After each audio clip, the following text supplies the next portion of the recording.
Салам достор, кандайсыздар?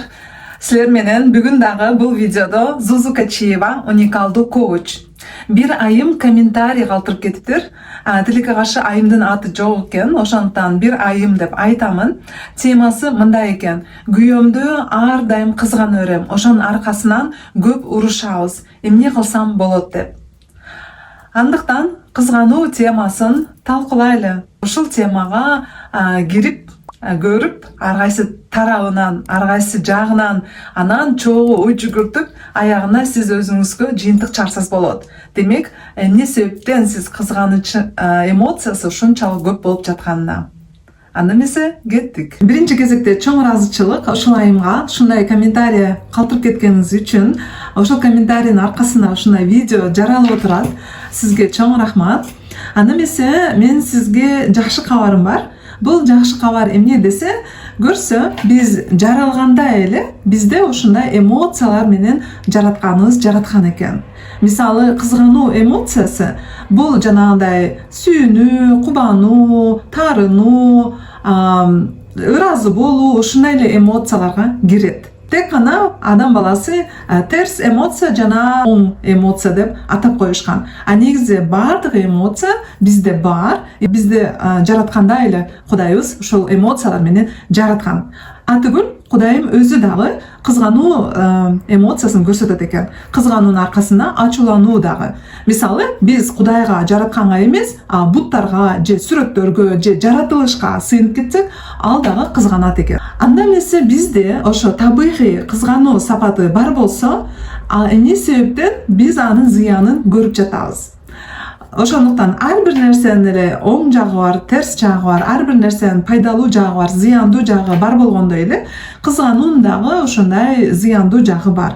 Ал үчүн биз ал табигый эмоцияны тең салмакташтырганга үйрөнүшүбүз керек. Кызганычты дагы бир нерсеге салыштырып кетсе болот.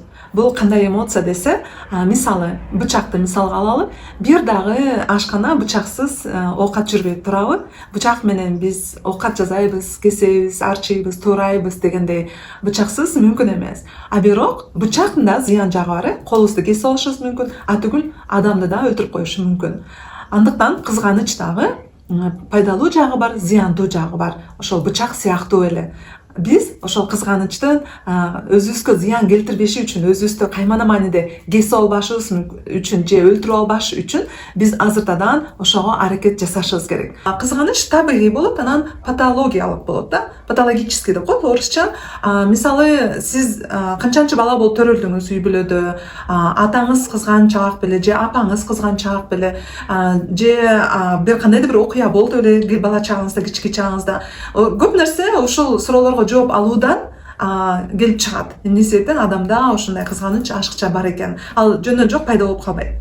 Же болбосо адам өзүнө толук ишене албагандыктан, орусча айтканда да неуверенность бар болгондуктан, же болбосо самооценка, өзүнүн баалуулугу төмөн болсо, себеби кызгануу эмнени билдирет? Кызгануу бул демек жолдошу аялына сен тек гана мага таандыксың дейт, же аялы жолдошуна сен тек гана мага таандыксың дейт. Демек, үй бүлөнү сактап калуу максатында кызгануу эмоциясы пайда болот. Бул жакшы жагы, туурабы? Терс жагы өтө көп кызганычтын аркасынан үй бүлөнү дагы талкалап коюшу мүмкүн. Себеби кээде кызганычтын орусча айтканда нет основания кызганганга. Тек гана биздин эмоция ушинтип оргуштап, ушинтип ойлорубуз, сезимдерибиз оргуштагандыктан ошонун аркасынан да уруш талаштар пайда боло берет. Сиз көптөгөн суроолоруңузга жооп ала аласыз. Көп биздин азыркы учурда болуп жаткан проблемаларыбыз көп нерсе бала чагыбызда болгон окуялардан улам болуп жаткан белгиси. Себеби сценарий деп коет, биз бир сценарий менен жашап жүрө беребиз. Аны өзгөртүү үчүн биринчи биз билишибиз керек. Биз кандай сценарий менен жашап жүрөбүз. Ошондуктан психолог болобу, коуч болобу, биз адамдар менен иштешип атканда, сүйлөшүп жатканда, суроо берип жатканда, биздин кардар ошол суроолоруна жооп алып, ошонун аркасында себеп каякта жатканын биле алат. Билесиздер, себепти тапкан соң бул жарым проблема чечилгенди белгиси.